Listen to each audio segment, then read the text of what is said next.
Spoilers and Fandom is like a book club for geeky stuff. Join us as we delve into the depths of our backlogs and sift through the games, comics, shows, movies, and books that we haven't checked out yet. Hey everyone, welcome to the next episode of Spoilers and Fandom. And we're talking about Dark Souls 3 today, and we're joined by... Fred Kamuyu. Hey guys, Yeah. I'm Fred. Here to talk about Dark Souls today. Yeah. We're glad to be here. Yeah, maybe move a bit closer actually. Yeah. Yeah, so Hillary, you chose this game. Yeah. And there was no way we'd finish this. I think we knew that we knew that before. But it's all about the experience. Yes, it is. And you've gotten much further than me, I think. A bit. Yeah. How do we do this? Before we start, proper, we got some feedback where we were requested to do something at the side that kind of gives a verdict really quick about what we thought of whatever we checked out. So we've started putting those on Instagram and Twitter. So check those out. There'll be a table, I think, on Twitter. And there'll be also random posts whenever we talk about something as well. Yeah. So check those out in case you don't have time to listen to the full entire episode. Yeah, you just get the points, what we think of it quickly, on a scale of 1 to 10. Yeah. And you can decide based on that. Yeah. But if you want more in-depth stuff, look at it. Yeah, it is kind of hard summarizing thoughts because they're also different a lot of the time. So. Yeah. Because now all we'll be posting, I guess, will just be the number. Just what our scale. Yeah, like the Solomon Kane one, we both had 7 out of 10. Yeah. We both think you should Solomon watch it. Kane was fun. Yeah. And leading in from Solomon Kane into Dark Souls makes a lot of sense. Yeah. So let's talk about Dark Souls then. So I wanted to make a Solomon Kane character. So my first, just a heads up, I made 3 characters.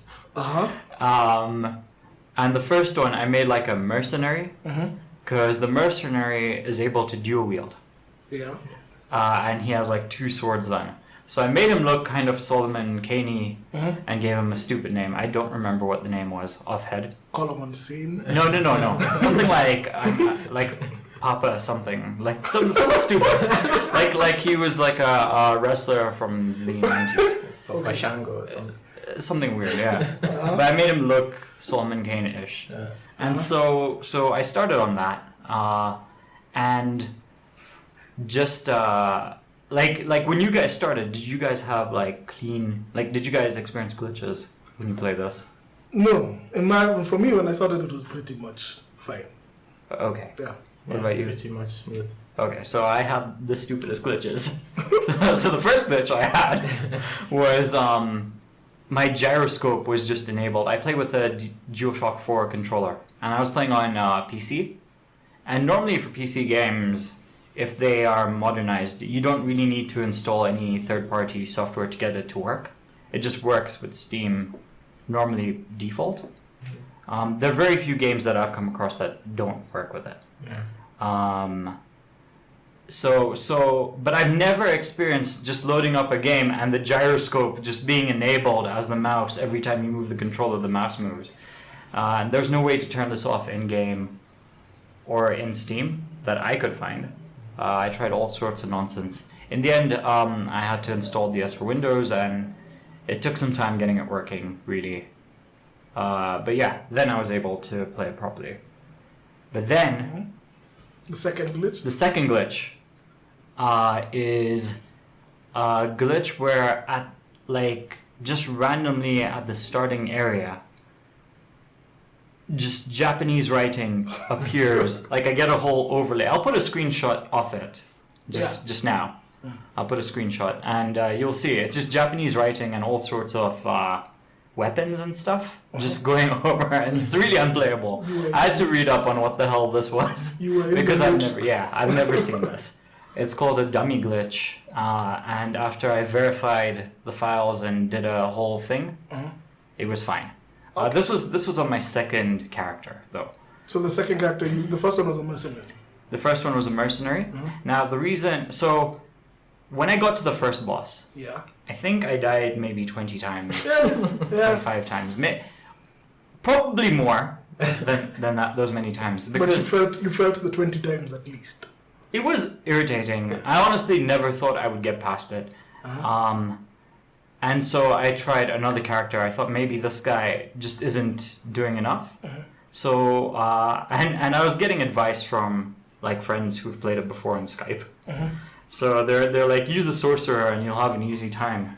And so the sorcerer is really cool, like a lot faster with attacking.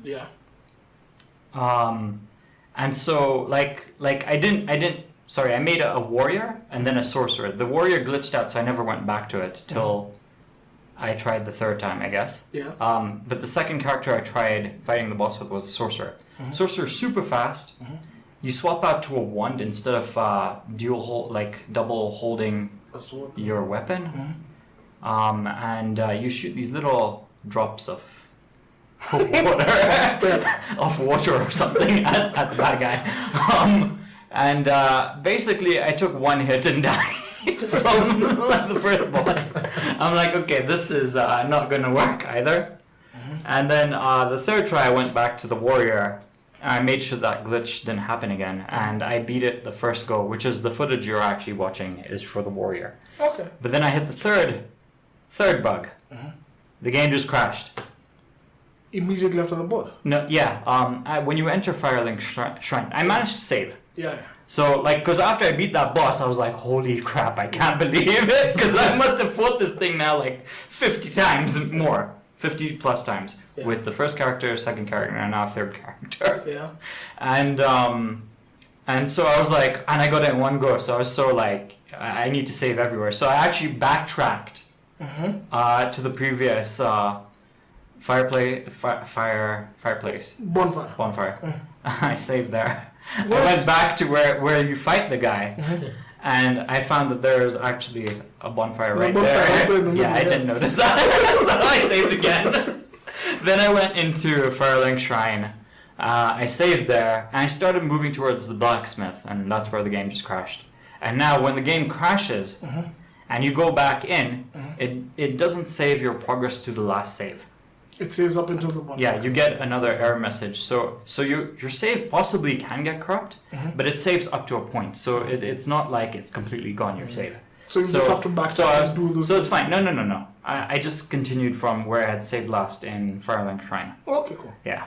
And then what I did was I reduced all my graphical settings to medium. It looked noticeably shitter, but it ran a lot better, yeah. Okay. It ran smooth, more smooth. I think between walking between the bonfire and where the blacksmith is, I was noticing frame rate drops. I don't know why, because there's not much there. Yeah, there's literally just one person. Yeah, so there's the merchant and then the blacksmith. But yeah, there was a bit of frame rate issue. But yeah, that was my experience, and honestly, I got frustrated with this.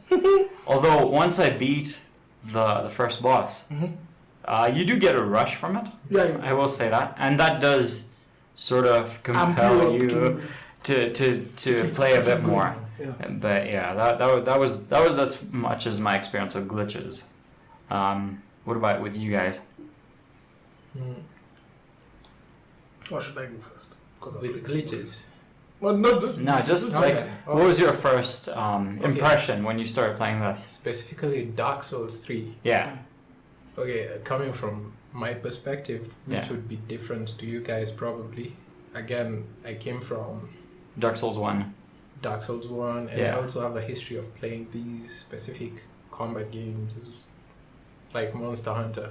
Yeah. That's where I came from. So I'm kind of used to the frustration of dealing with difficult bosses. Yeah.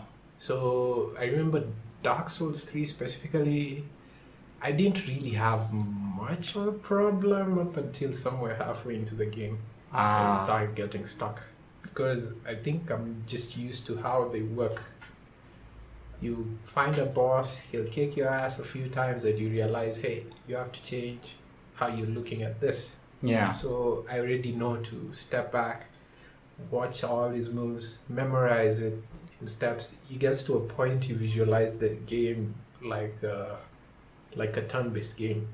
When the boss swipes this, he's going to step back. And when you step back, he's going to be open. You kind of memorize all that and you know when he's open. But it's also a game where you have to learn to play safe. Yeah. And I think that's also... I think my only problem with the first bosses is I have to get rid of the mentality, the hack and slash mentality. Yeah. Then once it's gone, you're fine. The game kind of sets in. So I had this issue. Like, I hear what you're saying. Yeah. So I like tough bosses in games, but this one was just what would happen, especially with 3. Like, I had a really good time in Dark Souls 1, even though I haven't finished it. But like in this one, it seems scarier. And I was talking to my friends while I was playing this. I'm like, dude, these things are freakier. Like all this shit, they made it a horror game. I'm like, I can't do this. And so, like, I think you're right. You really need to change your mindset of the way you look at it. It does.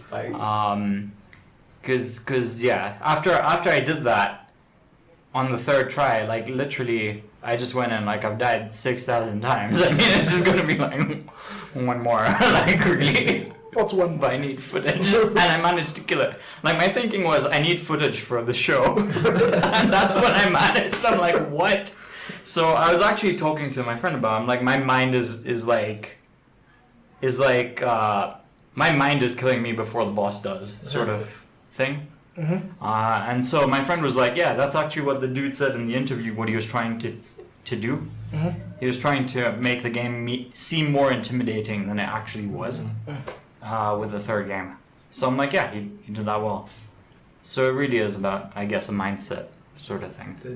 I think, I think Dark Souls, yes, it has its heritage from Monster Hunter and stuff, but what it does really well, and specifically Dark Souls, it's how it crushes you so immediately and thoroughly. Yeah. Yeah. Dude lifted me up.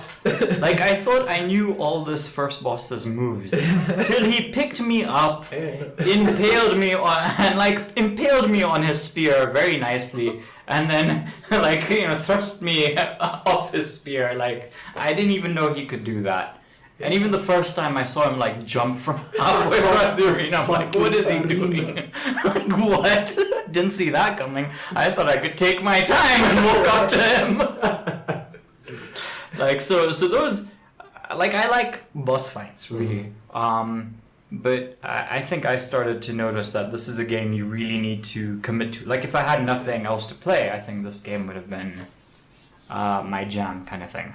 It is. Just sort of why I haven't finished 1 either. Although, I will say 1 is not scary. 1 is not scary. I don't find 1 even slightly scary. Yeah, this one... This one's freaky. Like, dude, let me tell you, like, later on, the dumbass jump scares you'll get, because now you'll be ambushed.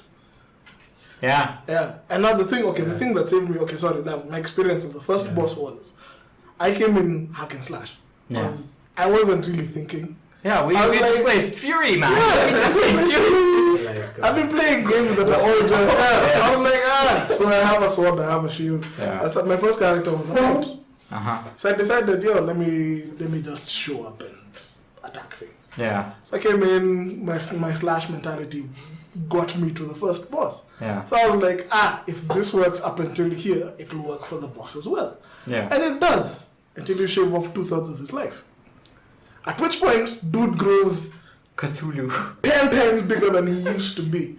He gains like this thing on his shoulder, gains tentacles, that Cthulhu thing. So he's just like now a creature of oil and pus. Yeah. So now he can jump across the stage, he can grab you from further. His swipes are the range is insane.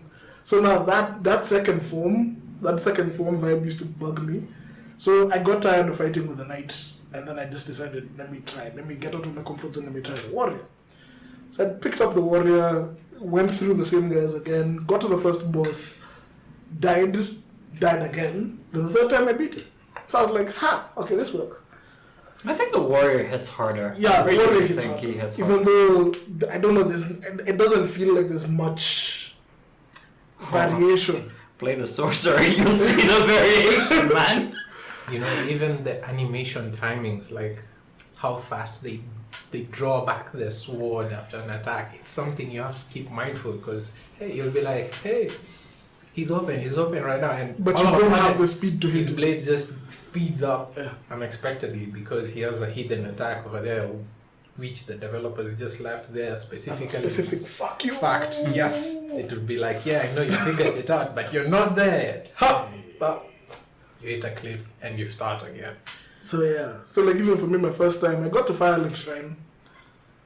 I fucked around in Firelink Shrine, fought that guy with the katana. Oh, yeah.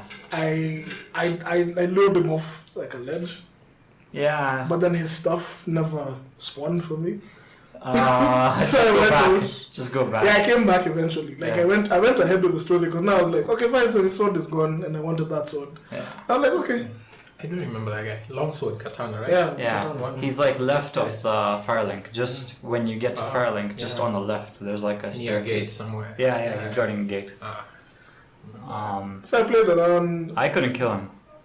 No, I lured I him off tried. the ledge. I tried fighting him proper. I like that's the second part of the footage that you'll see is me looking at the merchant shops and just dying a lot to the katana guy. He has insane range, and if I remember, he had some sort of. His parries are the worst. His Yeah, parries, God. He punishes you. Oh. You know, the Dark Souls developers have new game coming, and instead of being Dark Sekiro. Souls, Sekiro is built Shadows. around parries, and it's terrifying me because Wait, Sekiro is from these guys. Yeah, Yeah, it is. It's from software from software. as opposed to from candy. Yeah, So it doesn't look like Dark Souls. It doesn't play like Dark yeah, Souls. it doesn't. It does well. See, I've been watching a lot of footage from that. Mhm. The enemies, the bosses, they look very Dark Souls. Yeah, they it's look just Dark it's Souls. like they have a Japanese Yeah, the whole samurai skin. skin. Like there's this dude on a horse with a giant ass lance, and basically you just replace that model with like a wolf Yeah, with a Instead of third monsters, hand or it's some shit. feudal Japan. Yeah. Yeah. And it's going to be a nice file to sucker punch his game. Ghost of Tsushima. Yeah, Ghost of Tsushima. Oh, that one. That's the one. That one I'm looking forward to. Yeah. I don't know. After Dark Souls 3, I'm like maybe hold off on Souls games till actually But this is the last one. till I actually no, because this would be a Souls game. Neo Souls is a game. Souls game. Neo. Neo They call 2 them is Souls Nioh. Souls like. Oh, new, yeah. Yeah. And Code Vein is a Souls game. Then I have the Bloodborne. Surge. Then there's the Surge 2, Bloodborne. These all that type of game, really tough stuff, and then yeah, Okay. punishing as hell. But I'll give them I that. think it also shows a difference in game design philosophy between the East and the West. The way the East, I think, they prefer harder games, more punishing mechanics compared to Western developed games. Because I don't think I've seen that many Western games that work in the same fuck you mentality that Like- all these other Like games. before Dark Souls, before Dark Souls 1, I would say that there weren't many, but right now there's so many that are coming because Dark Souls did so well. Inspired. Yeah. All we used to have was Monster Hunter again, and I don't find Monster Hunter as it's brutal, it or is rather punishing. not brutal, punishing. Yeah, As punishing. but that's because as, this is World. World is a different type of Monster Hunter. Oh, okay, fine. Yeah, World was the first Monster Hunter game that's hit mainstream appeal outside It's Japan. so good. Back in my day, Monster Hunter on PSP, Yeah. we didn't even have friends to play with here. You know, you'd go online and watch all these guys teaming up to fight to take down a boss, and you're the only one who has Monster Hunter here, and you have to take down this boss alone because you have no one else to play with. They're all in Japan, and you sit down and you fight that boss till it punishes you. You get stuck on a boss for weeks, and Monster Hunter was punishing. bad hitboxes, bad animations.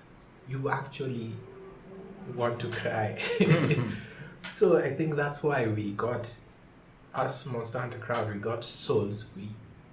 We got attached to it because it was the same fix, but this time it's not built or developed for Japan, where you need. It has a wider. Yeah, it has a wider appeal to it. Yeah. Monster Hunter, they actually had to cut back a lot of stuff.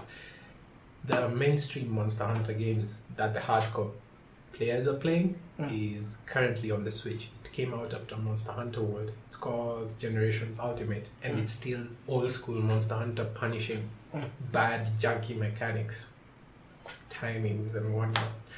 It is insane. But yeah, there's like sister allies. So I love Dark Souls because of that. They brought that into the mainstream, even for Western audience.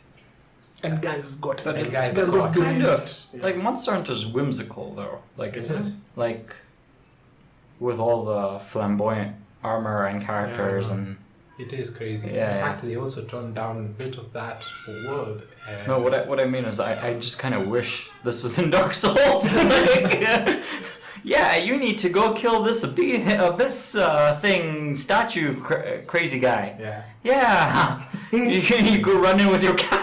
Imagine that. In Dark Souls, you run in with a little cat. Yeah, it's very whimsical. Even like eating together buffs. Yeah. The animations are all Yeah. these Japanese. I feel like Dark Souls needed that a Quirks little bit, too. maybe. But I don't know, like for me, I don't know. Bloodborne actually has a bit of that. Really? Slightly quirkier than Dark Souls. It takes Yeah. itself a bit less seriously. Okay, so one thing I'll say about these Dark Souls games is like the designs, the enemy designs, like in 1 and in 3. I haven't seen the ones in 2. But like all the enemies, the way they are designed is so unique and fucked up It's and nice. twisted. Like, okay, in the first one I find them very cool. This one, it's like they're horrifically whacked out of their mind. Like, yeah. it's crazy. Like I and just the environments, like you know, like at the start. We're mainly talking about the start of the game because we haven't gone very far. But like when you first walk towards that cliff and you get the whole valley and that whole vista before you get to the Firelink Shrine. Yeah. Damn. And you'll Or visit. rather, before you get to the boss, the first boss, just before that, you're seeing that whole valley and stuff. Wow. Like, from my It's really experience, cool. Yeah. from my experience, like I don't know. I'm assuming that I'm nearly halfway through the game now. I'm assuming. How many bosses are you done with? I can't remember. Like I fought the first guy. I fought the chick by mistake in the chapel. Someone of the Boreal Valley. Yeah. Yeah, the first one. Yeah. Then I went back down and fought the other guy for the Boreal Valley. This is what this game did to me. Like, again, I approached it as a hack and slash. Because I didn't expect there to be like nuance to, let's say, like the attacking and whatnot. Yeah. So I just showed up. I was like, I'm just gonna show up and just, if I hit them before they hit me, I'm bound to kill them and stuff like that. Yeah. So I got to the second zone. Now, once you get to Firelink Shrine, when you'll have to teleport like to the next Yeah, the zone, wall. to the wall, the high wall of Lothric. Lothric? Yeah. So I got to the wall, met a dragon. Like fighting across that wall was just insane. So I met a dragon, tried to run away, managed to all that stuff. Once you get off the wall into like the city, I want to assume it's the city of Lothric or the castle. There's a staircase that's in the middle of the city. Yeah. Now, at that staircase, where you reach, where you join the staircase, essentially, you're like halfway, you're midway through. So you could either go up, and throughout the time when you've been on the wall, you've been seeing the staircase at the bottom. If you look around you into the environment, you'll see the city below you. So as you progress, you'll be able to like make out more and more detail. So once I got down to the staircase, at the top of the staircase is like a church with a clock on it. And it seems like there was time moving with the clock. I don't want to assume so. But then now, what the game doesn't tell you is the boss that you're supposed to fight is not at the top of the staircase. It's at the bottom. So now me, in my infinite genius, decide, if I'm here, the boss that I need to fight is clearly at the top of the staircase. So I show up. Yeah, this is like the first Dark Souls. You had to go up and then Yeah. fight the boss at the top and then come down. Yeah, so I assume that if they put the staircase, logic follows that I have to go to the top. So I go to the top, go to the church, find some blind lady there talking about the way she needs my help and whatnot. And I was like, okay, she's not like an enemy or anything. Mm-hmm. She's not even like aggro. She's not markers. Yeah. She's like neutral. Yeah. But then now, I just decided just as a test, let me see, am I allowed to kill these people? Am I allowed to attack them? So I did, and I killed her. And I was your like, video game logic so well. so I killed her, and I was like, ooh, snap! So I got something, like I got an item from her. But then now, I didn't have time to notice what the hell this was, because immediately I got the item, the doors of the chapel close, the lights go out, and then a boss drops from the ceiling. After you killed her, immediately you kill her, it becomes a cutscene. What? Immediately you kill her, it becomes a cutscene. And this is a boss that you're supposed to fight on your second pass through this way. Yeah. So it's supposed to be a mid to late game boss. Yeah. I'm fighting it there, 2 hours into the game. Yeah. Yeah. So I died 40 times. Yeah. At that spot. Because, again, a mixture of pig-headedness and No, it's not. It's not. The thing is, like, I don't know. Like, I saw ahead. I looked with a walkthrough at where the hell you're supposed to go. Because I hate exploration. I really hate it. Yeah. And this game is full of it. Yeah, it is. So I just want to know where to go, fight the boss, and finish up. Yeah. Yeah. So I did see what like that chick is basically. She tells you to go to this other place and raise her banner. Yeah. So you're just supposed to. She tells you to go to the bottom. So you of the go stairs. bottom of the stairs, take a left. There's another hall. Yeah. And you fight a dog thing there. That's the other boss that you're supposed to fight. Yeah. So now And I came and fought go this down. boss. Yeah. This first one anyway. Yeah. In the chapel. So after I've killed this lady who's given me the banner, I fight this boss 40 times because I kept on dying because she's a high-end boss. But then now my pig-headedness won't let me. Because again, after the very first boss, I was like, I'm not going to back out from any fight. Yeah. So I came in and I kept on fighting until I managed to chip away at her health and I beat her. So when I did beat her, I immediately started the bonfire and went back to the main. I went back to Firelink because I'm like, there's no way I'm doing this twice. There's no way I'm starting this place again. Yeah. Yeah. So I went back to Firelink, added those 2 Estus flasks, leveled up. Then when I was ready, I came back. Yeah. Actually, when I went back is when I saw now the katana. Because now when I visited back, and once the fog lifted and all that, I got the katana. Yeah. So I got the katana, came back now to the city. Came back to the city, you fight your way down the stairs again, see this new boss. As I get to the bottom of the stairs, fight the new boss who's like her brother or something. They're connected. They're connected. Yeah, so you're supposed to fight the guy at the bottom first before you fight her. So I came down, fought this guy, killed him. Then I was able to lift now the banner. Once you lift the banner, some winged demons pick you up and drop you somewhere else. Yeah. On like some undead settlement. Then I started fighting from there again. So the story just keeps progressing like that. Yeah. Yeah.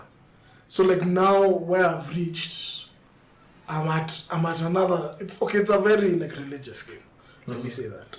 I've just fought some bosses called the Deacons of the Deep. Yeah. Yeah.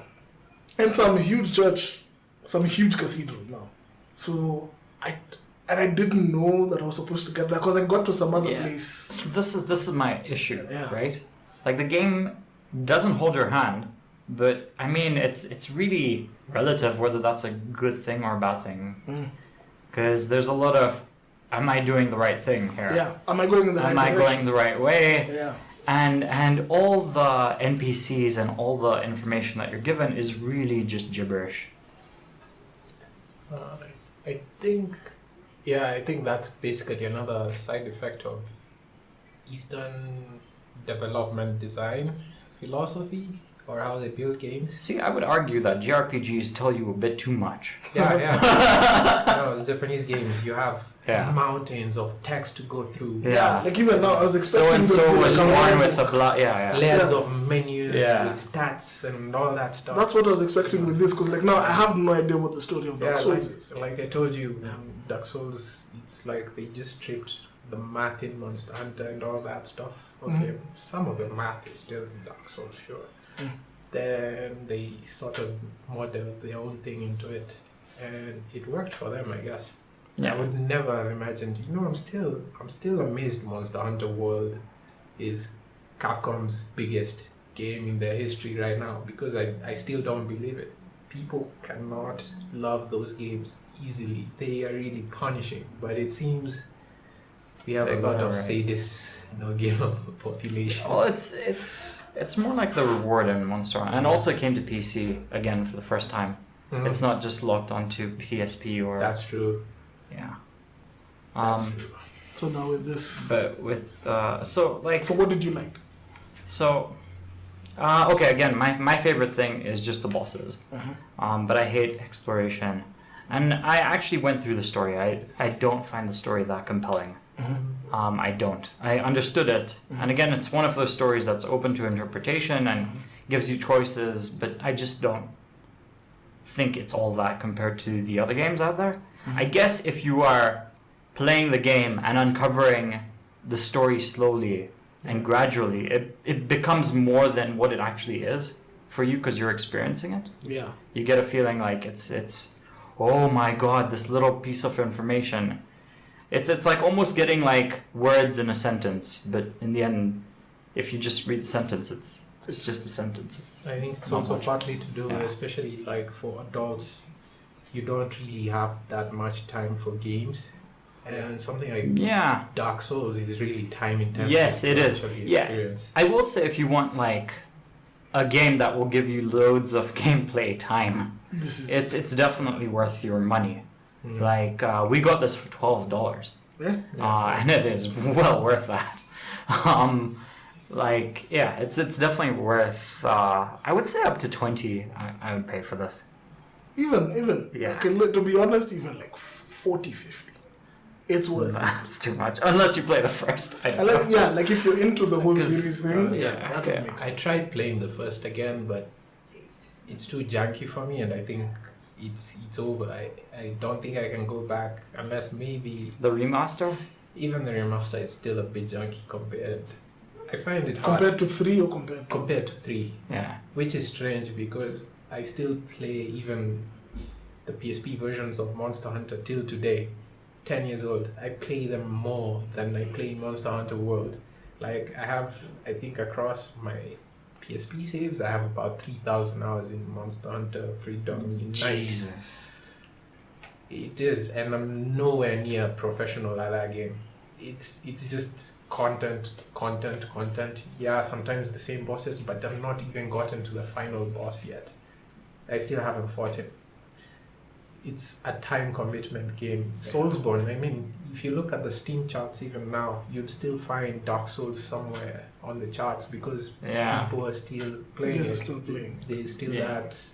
There's the time investment and there's the whole. There's like a build that you want to try, and Yeah. there's different ways to build. And there's also the whole challenge aspect. And also Yeah. on Twitch, it has one of the biggest speedrunning communities. Yeah. This guy's playing Oh, I've Dark Souls. seen it done on one of those festivals. I think Awesome Games Done Quick or one of those. They were playing Dark Souls. Wow. The guys finished the game in a couple of hours. You're just like, what? How? Yeah. No, because they glitch. They know all the shortcuts as well. Uh-huh. Okay, they don't always glitch. So again, it's split. Should you be glitching the game or should you beat all bosses? That's a whole debate within speedrunning in itself. But the guys who I've seen, it's like they know that there's a lift at the bottom of this cliff. Yeah. So they will just roll off this cliff and land where they're supposed to. Or do they know? And skip basically 4 floors of bad guys. Yeah. And that's how that's how the speedrunning works. But then how do they even fight the bosses? They skip some of the bosses that are skippable if it's not needed, or they find an exploit. Okay. Yeah. It's extremely rage-inducing to see a boss you died 40 times to, Yeah. and someone on YouTube just hits it twice. sidesteps him, and you're like, I could have done that all along. Yeah. They memorize all the little exploits. Speedrunning is awesome to watch, man. Because like with, I don't know, for me with this game, what I've liked, like, you know, when I began it and I died so many times at the first boss, yeah, I don't like, okay, even up to now, on some level, I still don't like the controls completely. I feel they could be better. Remember I was telling you, like, if it's for combat, I feel like the combat in like something like For Honor would have been better. But then that would take away from this game. Yeah, that would. I think For Honor is its own. It's its own thing. Yeah. Yeah. And plus, you can't do like group melee with For Honor sort of system. This works for what it is. Yeah. What pissed me off was I just had a point where you just made me think of something. If someone made For Honor with Dark Souls / Monster Hunter combat, easy, I'd be into that. Yeah. PvP. Yeah. That would be insane.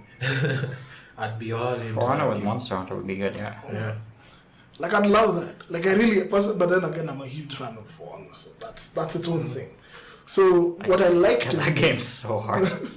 I think my only problem with that game was on at one release. point, I just felt like I was playing a rock paper scissors system. Yeah. Because of choosing No, how the to be directions. attacked. Yeah. So you only have these 3 options, and I figured once you master that, you hit that ceiling. I don't think there's anywhere else you can go. Beyond that, it's just pure luck on how you parry what the other person is doing and faking.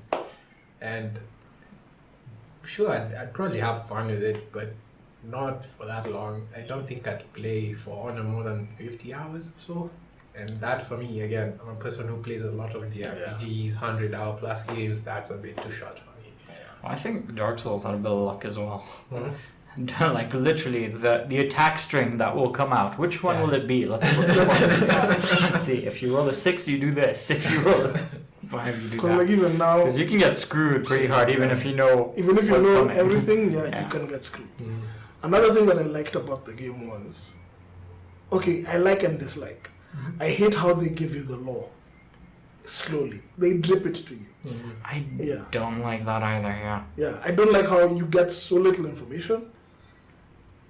The more, even as you progress, like I would have thought that you, like again, coming from Fury, Yeah. the story is given to you as exposition as you walk there. Yeah. As you get into the boss, the bosses. It was so good. Yeah, the bosses the kind of way introduce themselves, and you get a feel of who this guy is. Like within like seconds, under a minute, bosses introduce themselves based on how he fights. You can get the whole thing. In this one, you just meet the boss and fight them. Sometimes they'll be different. Like And then the exposition that you get from whoever acknowledges that you kill the bosses. Oh, so you killed the boss. Yes. Like I've actually got Yes. No. Yes. The ambers are now ready to be lit. Yeah. And the It's mist super will rise slow. over the hill. What does that mean? What does that mean? Like. Because like even when I've gotten to in Yeah. that weird cathedral place, Yeah. there's a guy who screws you over. Yeah. He'll tell you to cross like some bridge thing, Uh-huh. then he'll pull it down as you're halfway. So he'll drop you when you're halfway across the bridge. What? But you'll survive Uh huh. because it's like a bridge that's on. It's like a gate that goes down. Uh huh. Yeah, so you're walking on the top of the gate. So now in this zone, there are 2 giants. What he doesn't know is I killed both giants by the time I got to him. So ideally, he's dropping you there to now fight the giants. But then now as you go and after he drops you and he's thinking like he's up there, he's shouting, you're hearing him shouting in this place, "Ha! You're about to meet this giant." And then he's like, "Wait, where's the giant? What? Why is he gone?" Yeah.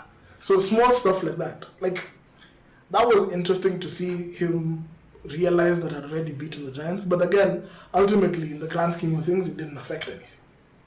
Like I should have been able to bypass that in the sense that this guy knows that he can't fuck with me because I've already done that. Yeah. Yeah. But it happened. And like I've got to, like for me now what I had to do with this game is as I'll play the game, but then now afterwards or like in the middle of it, like when I'm somewhere else, when I'm not actively playing the game, I'll go to like a wiki or something, and I'll read up on the story and the boss Yeah. and what's going on in that zone. Because I have no idea what's going on. I think Yeah. This I is think this I is have the an- thing as well. I think I have an idea of what they were going for, because Dark Souls, it's really hard to get a story across when they've already decided the game is supposed to be quiet aesthetically. Yeah, Yeah. not much dialogue going on. You mostly on your lonesome. Oh. That's a reflection of the world it's based in. I would. So I think the other option was either put the story in the game in a codex. That Yeah. would be fine. Yeah. And arguably, I'd prefer that. I'd I prefer would like a also law prefer book. that. Yeah. But again, we also edge cases because a lot of people don't bother Don't checking read, their yeah. codexes. So I would argue that there is a lot of dialogue. Yeah. It's just very abstract Yeah, it nonsense. I did go through the story, like I said, but we'll talk about it on the spoiler section, I guess, Yeah. because I'm not sure what kind of spoilers we could give for Yeah. this game, really, because Man. we are not even halfway done. Yeah. We can't really have, Um, we don't have much yeah. in terms of spoilers. So maybe we talk about so we've already said we'd recommend you pick up this game if it's, I'd say 20. Hillary said like 40. No. That's for now it's an old game. Yeah. Dark Souls 3. Yeah. It's at least 2 years old. Yes. Because Okay, so what would you? Yeah, $20. $20. Okay, If you fine. can get it for $20, actually, I would even pay 30. Okay, so I'd like, if I wanted to pick it up on console or something, Say it's worth probably it. it's still worth it. Oh yeah, Yeah. 30 with DLCs. What about the rating? What would you rate it? Okay, this is now where this is the weird thing for me was. At first, I was gonna give it a 5 or 6 because I was Yeah. like, I'm not a big fan of like this weird hitboxes. Yeah. Combat is janky. Yeah. But the longer I've played it, Yeah. it's kind of grown on me. So I'll give it a 7. Okay. Yeah, I'll give it a 7 in Yeah. the sense that I played it. I like how the bosses are. I like the idea of this bleak world, even though like now the thing is now I've just taken it upon myself to learn about the world and everything that's going on in it. Yeah. So I'd give it a 7. Yeah. Okay. What about you? Personally, I'd give it an 8 An 8? because And you Yeah. finished it as well. I am fond. I'm like I mentioned this to you before. Yeah. I love bleak end of the world scenarios Yeah. and stuff like that. So Yeah. the whole scenario of Dark Souls is right up my street. Yeah, it's like an But- end of the world Yeah. anime. But I still think Bloodborne is the better game, personally. That's why I don't really put that much time in Dark Souls anymore. It's a solid game in its own right. I just usually prefer Bloodborne. So in Bloodborne, what I like is the weapon designs. The weapon designs, And they The look character design. very the character I've design. even seen I like don't later care. on you get guys who you can get like a look. Dude, Yeah. your sword turns into a spinning bloody like I don't know what. Like I'm like, whoa, transformer guns in here. Like so 7, 8. I'd give it 6. I'd give Dark Souls 6. I would have given it a 7 if I didn't have those glitches. Yeah. Because I know for sure I will get more glitches the more I play. That's another point we can talk about, Yeah. by the way. 'Cause- Japanese games on PC are just generally I've never had glitchy. My god. so I've never had so many glitches with one game in a very long time. Like this is my threshold actually. Like if a game does a glitch too many times that I have to stop playing the game and figure out how to fix, I will stop playing it. Yeah. That is my thing. I will just label it this is a shit game. I'm not going to play it. You know, bother. This one I was still doing because of the podcast really. And I needed footage really. I was ready to give up before I got the footage and beat the Fred's boss. So that was kind of weird. You Like should I have already asked me. You should have written asked the me to game off, record but mine. no. It's all right. Like I like recording footage as well, because I need to get a good thumbnail shot as well and stuff like that. But like after I played it, after I'd written it off and I went back in, I actually had a better time with it. So it does for me. It does mean that it's a game that does get better the more It you, does. Yeah. the more Just give it time you time. put in. It requires a lot of patience. But then again, that's my other gripe with the Yeah. game is Yeah, you need it takes time. too long. Yeah, It takes 'Cause too long to I suck like you in. I like arcade games. So that's like, good gameplay that I can just play for a few hours and then leave. Normally I can't do many different story games. I try and play a new game every week. So story games, I kind of have them going in the background and do like more shallow titles as I try and get through that story game. This is why I also believe the Nintendo Switch is really popular. Because you just take along your stuff. You don't always have to be in front of a PC or a TV to continue your stuff. You just pick it up and you go. Yeah. So I like indies a lot. Yeah. Because we are adults, we don't have the time to have a screens. Yeah. To just or sit like around and play all day. What I do with RPGs now is like I do one mission and a bit of inventory management. Leave it. And that's that. Like I don't even play RPGs anymore. That's how sad it is for me. Yeah. Because if you do one mission at a time, like it will take you like forever. It will get better though at some point and suck you in. Yeah. But till it gets there, it's kind of slow. So spoilers? Yeah. Let's do the spoiler section and talk about the story. So if you haven't played this game and you don't want spoilers, leave. Spoiler alert. And if you don't really care about spoilers, keep watching. Because this is one of those situations that might actually get you to play this game, or it might put you off. Yeah. So what I like about the story is, so it is kind of open to interpretation to a degree. Yeah. The main story starts with Dark Souls 1, relatively.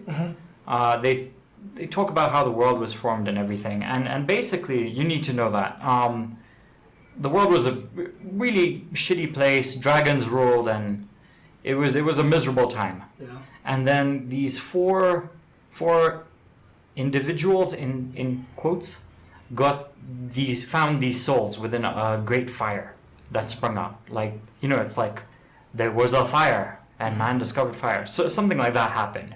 And so one guy, he got this soul and he became sort of like the Lord of Light. Okay, he's called Gwyn. Then there are these witches who found another thing, and they were witches. Yeah. Chaos magic, I guess. I don't know, but they got those kinds of powers. And there was this guy who got the undead powers, and then there were humans who are called pygmies in this game, and they got the soul that was called the Dark Soul, which is where the game gets its name. And so what happened was this was the age of ancients, I guess, and they all rebelled and fought against the dragons who ruled everyone. Yeah. After they capped the dragons and everything, there was a new age, the Age of Fire. Okay? And Gwyn was the one that kind of rallied people together and blah blah blah. And so he kind of was he was worshipped as a god, basically. Now the thing is, he is the god of like fire or light, and as the story goes, his fire dies out after a certain amount of time. Yeah. So he found his power waning, I guess, as the age of fire was coming to an end, or like the fire that he lit to bring about the age of fire and make sure dragons don't come back or whatever. That fire was starting to fade and things were going wrong and blah blah blah. So now it gets a little now is where it gets a little weird. It seems like he was sort of pulling the strings from the beginning, and he sort of like capped humans, like manipulated humans by cursing them to not get beyond a certain point. So like all humans were branded with a sort of seal around them to stop the dark souls from, because he's light and humans are dark, and he was sort of controlling them. Then also he was working with the undead who gave the humans weapons to use, but he also branded those weapons to stop the power of like undead power from spreading. The witches, when his power was dying, they tried to make their own version of the fire and using chaos magic, and that became sentient somehow, and that's the reason out of that spawned all these demonic things. And that's why you have all these deformed people and creatures and stuff like that. It was from the witches. But the point was he knew that he wanted to be in power for as long as possible, and so he put things in place for himself to be in his position and for the Age of Fire to kind of continue. With Dark Souls 1, like before Dark Souls 1 starts, Gwyn, the god of whatever, he actually sacrificed himself, okay, to keep the fires going. And so he doesn't have a body right now. He is, you could argue that he is the fire, right? At Dark Souls 1, that fire is kind of dying. And you play this guy called the Undead, the Chosen Undead. And because you're undead, and undeads are like sort of like descendants of humanity, you're locked up in an asylum by a cult that worships this guy. So you break out of the thing and blah, blah, blah. And you're tricked. You meet these two dragons now. Well, not now, but along the game you'll meet like two dragons. One who basically thinks Gwyn was right and the Age of Fire should continue. And at some point, I think you meet one who thinks that Gwyn was wrong and the Age of Fire should end. So they're two different dragon snake things. Yeah. More like snakes than dragons, but like snakes with mustaches.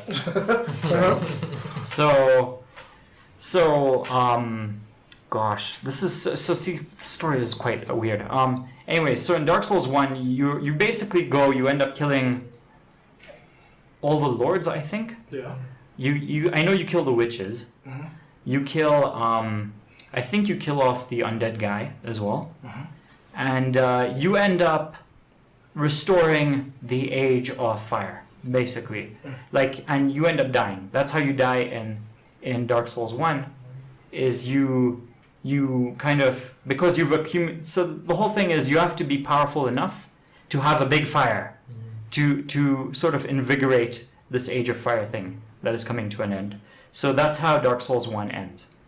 Now, this is what I liked about Dark Souls 3. It's like thousands and thousands of years in the future, where what you did in Dark Souls 1 has become like a ritual that has continued over generations. Yeah. So a chosen person who is called the Cinder, the Lord of Cinder, right? The Lord of Cinder will go and he will restore the flame.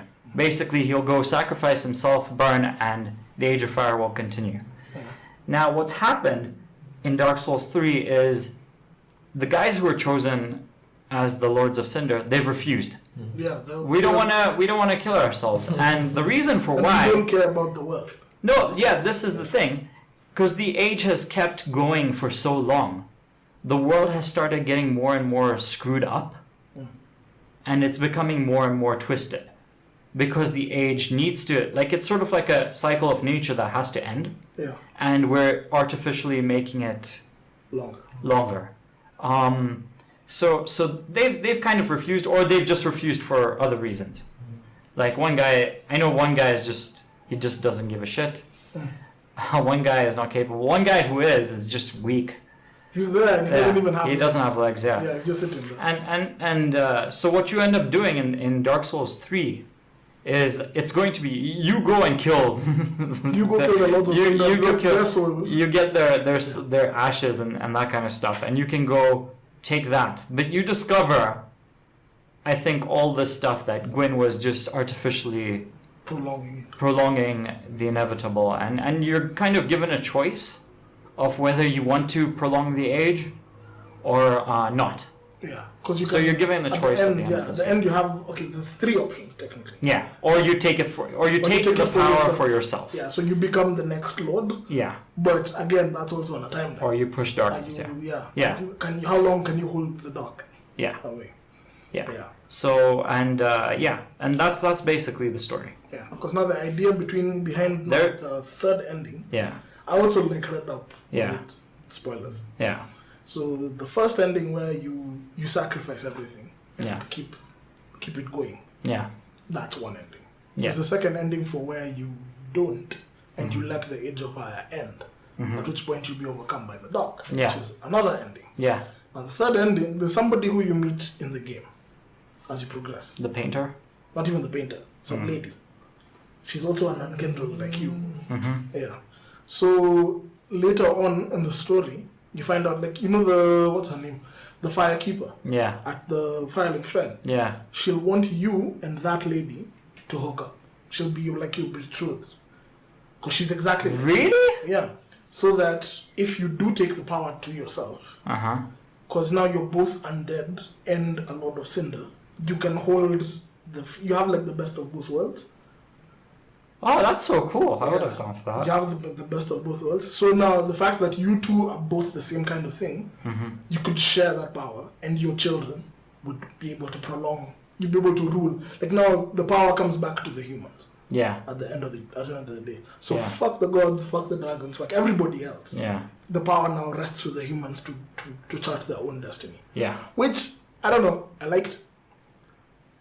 I didn't Chances are, read up when on I it. play, I'll let the Age of Fire end. Yeah. Yeah, but we'll see. Yeah, I definitely let the Age of Fire in, Yeah. for sure. But there is more to this story That- and a lot this of is- politics. But this is just the some. There's stuff to do with Gwyn's kids, and stuff to do with like the Even the Pale boss Dragon and this whole painted universe. Yeah, that's the And- DLC. I actually ended up there by mistake. Right? These are the problems. Do we're we? talking We about. don't have the DLC, do we? We do.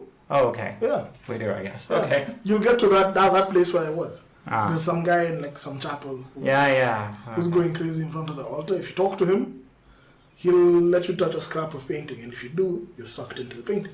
Yeah. Yeah. Good thing is you can teleport out because there's a bonfire like early on. Yeah. So you can teleport back out and get back to Firelink. So you don't need to deal with that shit immediately. You do. Yeah. So yeah, I'll come back to it, I guess. It's Maybe a little dumb from what I saw. It looked pretty stupid. Yeah. It looked very Japanese, but very much a ham-fisted kind of situation with that. Like, this is a metaphor It must for the be- outside world. It and must be yeah. better than. Remember in Oblivion, Elder Scrolls Oblivion, that painting, the painting stage. The I haven't painting played quest. Oblivion yet. Okay, fine. There's a painting stage? Yeah, there's a painting stage. It sucks. It's Okay. really rubbish. Okay. Yeah, if you can imagine how the. Why would you play a painting stage in Oblivion? They made a painting stage where you sucked into a painting and then you have to fight like trolls inside the. Witcher 3 had the best painting stage I've ever played. Which I haven't. Don't spoil that one. I will play that. Dishonored The 2. Witcher 3. Yeah, I've played 1 and 2. I know it's not there. Okay. Those. Even Dishonored 2, the ending is A painting. a painting. I actually haven't finished Dishonored. Oh, you should. I like their Oh, you paintings, really, man. really should. Because I think, wait, there's a Dishonored 2 spin-off game or something, right? It's a DLC. It's a DLC. Yeah. I nearly thought it was standalone because of how they market it. It kind of is, but it's because you Is don't it a have. separate game? Because I saw Assassin's Creed had Age of the Pharaohs Yeah. as a separate game entirely In this one, compared to Origins. it is a separate game, Yeah. but because there's no crossover with Okay. 2. But So it's the same way Ubisoft do. Because I've seen there's a new Far Cry 5 Yeah. spin-off. I find it strange. but the Yeah, characters from this one, Yeah. like you'll meet Dowd again. Like Dowd, okay. Yeah, Dowd comes Makes back, sense. and you see effects of Emily's rule and Corvo's activities, Oh. but you don't see them.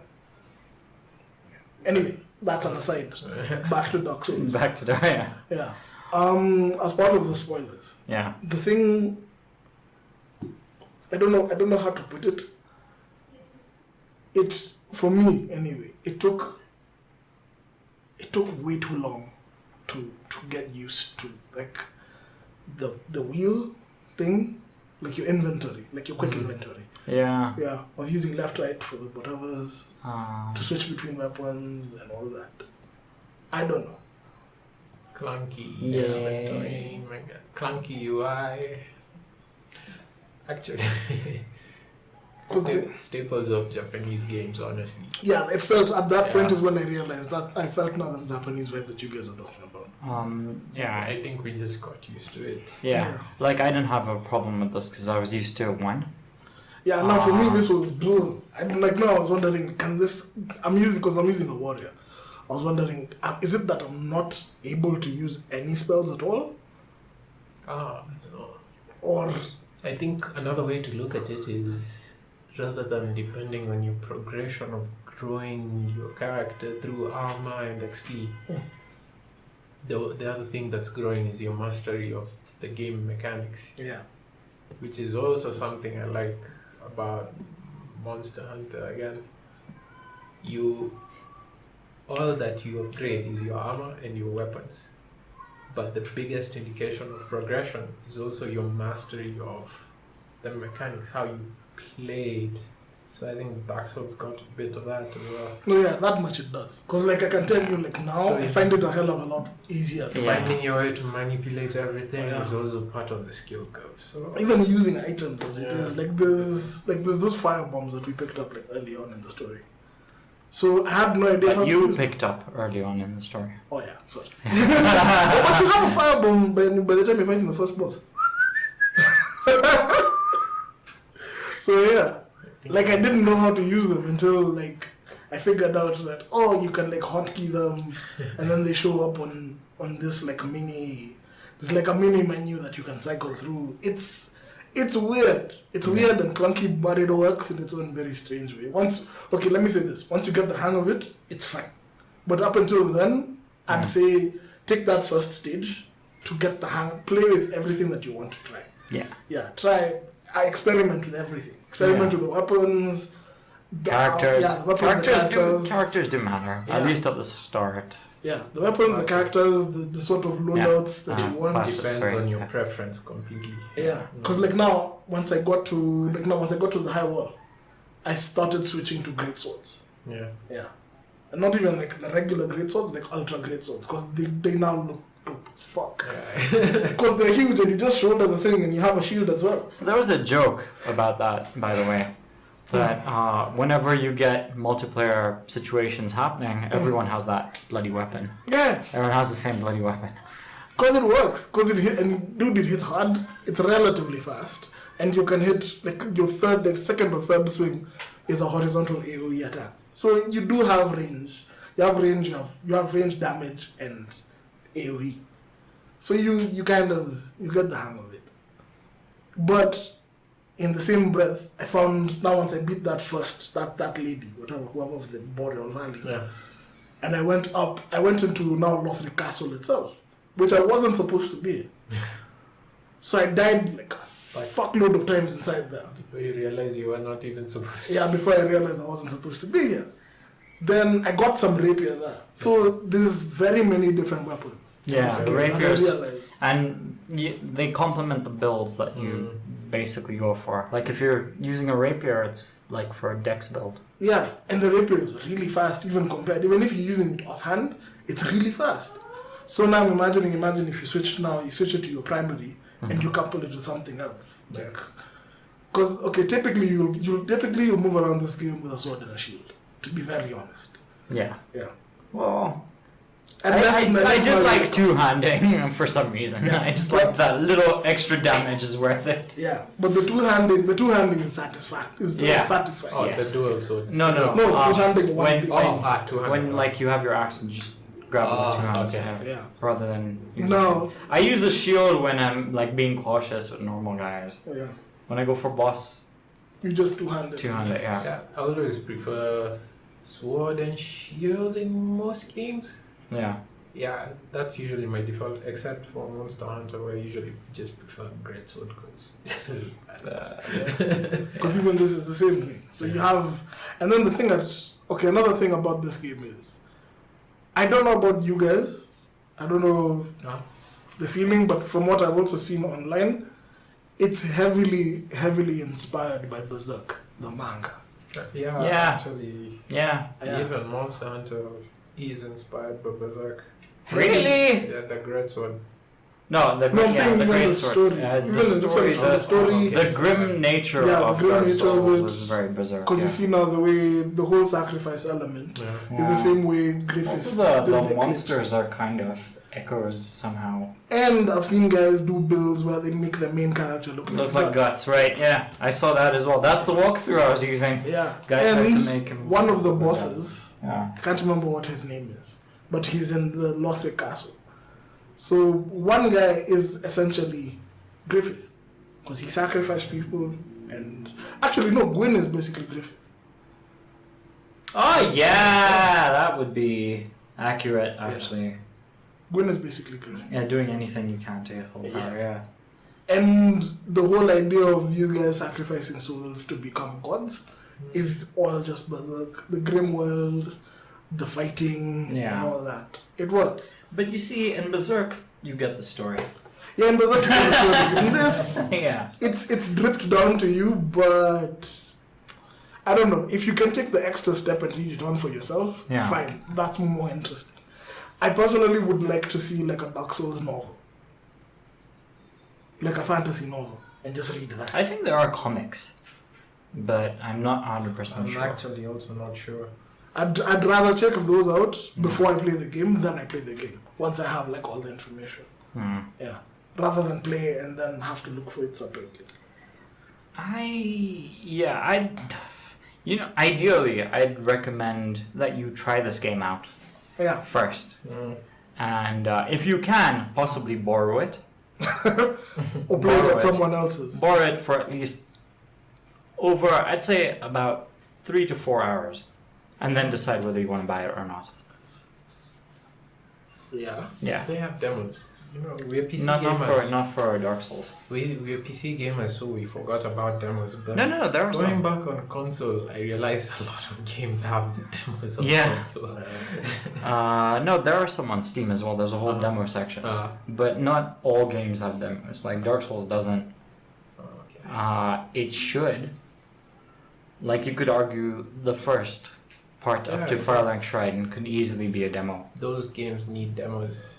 Just for people, because you find a lot of people expecting demos need to come back. Something entirely different from what they get when they're playing Dark Souls.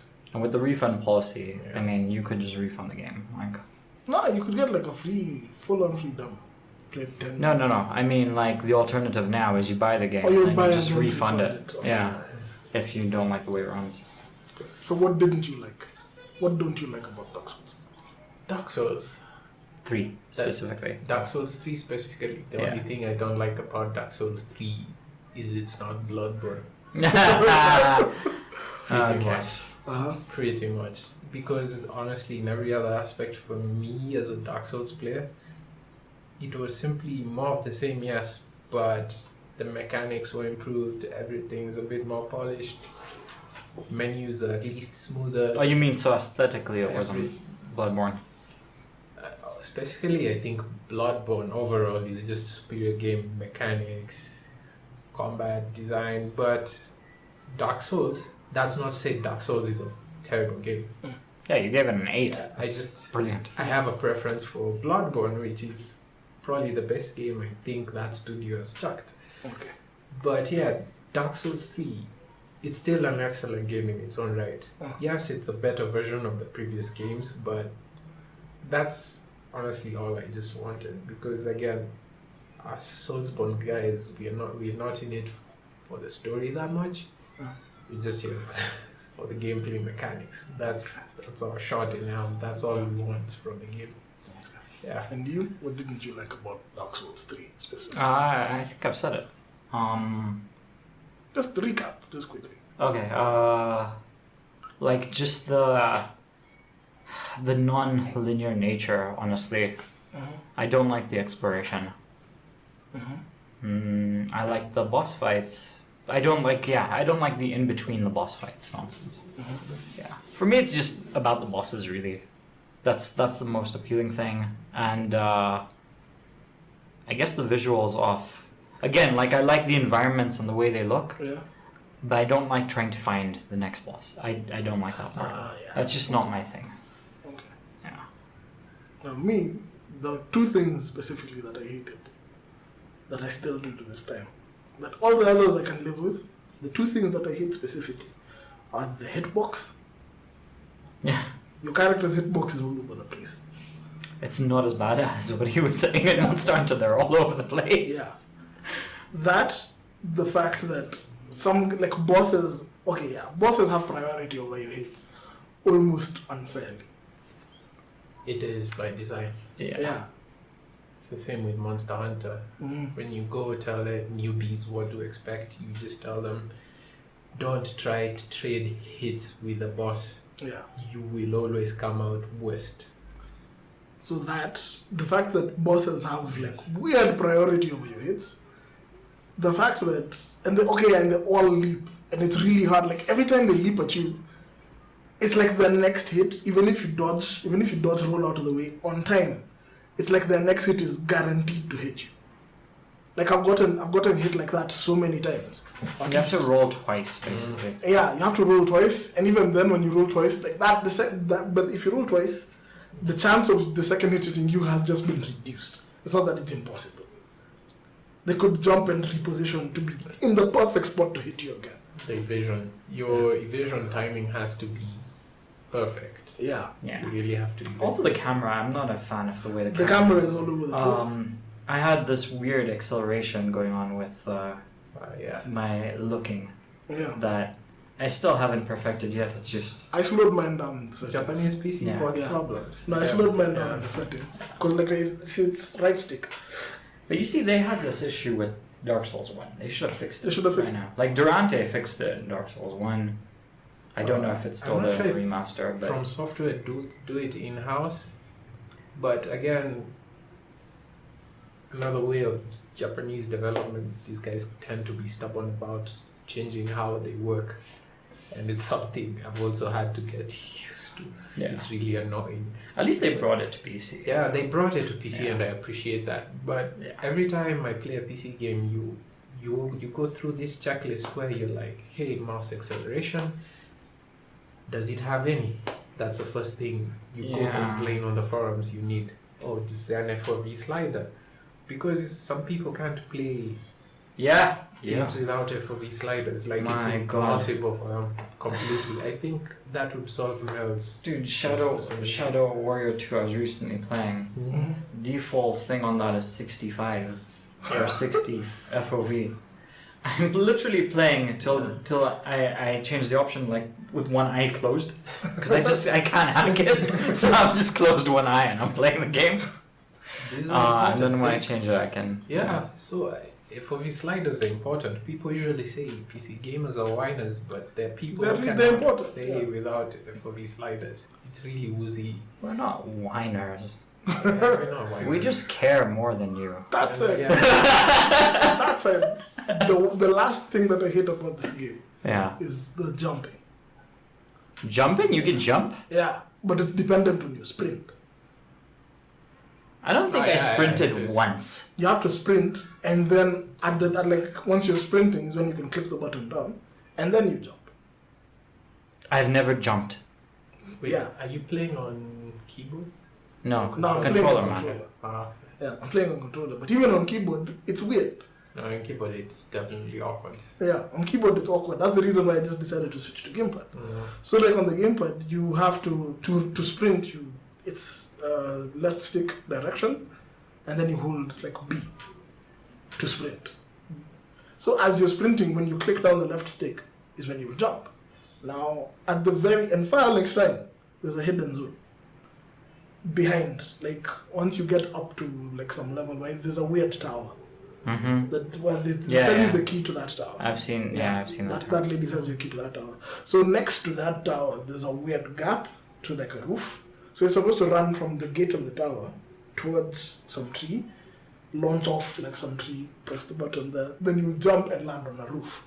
Once you land on that roof, you'll enter now the top. You know where the shrine at the bottom is where the bonfire is. Mm-hmm. You'll be directly above it in the rafters now. Uh-huh. Yeah, so once you're in there, there's like a couple of secrets. So like that's when I found out in this game that there's hidden walls. Yeah. Yeah. There's like secret walls that look exactly the same as a wall, but once you attack them, the illusion vanishes. Something we didn't talk about specifically on Dark Souls is how other players invade your game. Yeah, other players can also invade your game. And they leave messages behind. You know, someone will tell you, hey, that There's wall something is ahead. there, something's missing. But here's the And thing. sometimes they fuck with you. The Guys, nature, yeah. the nature of the internet, other people will troll with you, and this is again in the game by design. Yeah. So you come, you find a message, and someone will tell you, hey, this guy is going to come from the left. Something is going to come at you from the left, and you have to decide if this guy is telling the truth or not. Yeah. Because you'll just walk up there and say, hey, this guy was just messing with me, and something actually comes at you from the left. Or It's from the right. From the right. Or nothing else. See, again, this game just works at making you unnecessarily scared before you actually reach whatever it is that's there. Dude, there's been so many. There's been a place where I reached where there were three, like three of those messages in the ground. The way they appear in the game is, they're like, imagine if there were like glowing slashes in the ground. Yeah. So when you reach there, you read like the messages, you read the message in the ground. So the first message, canonically, in the same corridor, the first message is, they tell you, secret ahead. So you get there, just before, now there's the one message and then there's two messages next to each other. The two messages that are next to each other, the first one reads, liar ahead. And then the next one reads, illusory wall ahead. There's an illusion, the wall is an illusion. So you reach there and attack the wall. And it's not an illusion. But you'll have been, by doing that, by getting past the second, the second message, you've triggered an enemy behind you to drop from the ceiling. That's what he meant by a secret ahead. So the illusory wall, when you attack the wall, it means now you're already one hit down. So you're already you're in mid move. So this guy will have now free attack. Will have a free attack on you from the back. And the backstab mechanic doesn't work as easily as it should. If it did, the game would be too easy. The game would be, The speedrunners actually do exploit the critical hit from the back. Yeah. That's what I've seen as well. Yeah. They just block. They block. The guy is still recovering from the blocked thing. And this guy's The circle Got round. the nice up in the back. they look so good though. It does. Yeah. The executions are really interesting. Yeah. So that much, So you guys say you'd recommend? You'd recommend it, right? I'd recommend it if you have nothing else to play. Okay. Like, it's not a bad game. Like, it's better than okay. So 6. So Yes, I've given it the highest score. Yes, Yeah, I 8. love the game, but I would not recommend it to anyone. Not To just anyone. I anyone, think you it mean. depends on who's looking for the recommendation. It depends on the Yeah. It person depends on the person. and the type of games they like. Because Dark Souls is not a game that everyone would like. Yeah.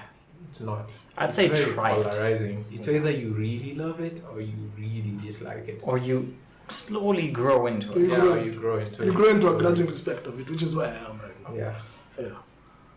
Because I know I'll keep playing this game for a while. Until at least, because again, for me, I feel like playing 1, actually. This, if anything, this game has made me want to try and finish 1. the only reason why I'm playing this game is that pig-headed arrogance that I can't let the bosses beat me. I can't. Did you let them finish beat me. Fury? No.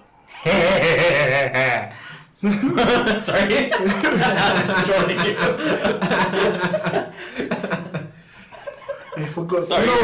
Sorry. No, but I went back to play Fury now. I died stupidly.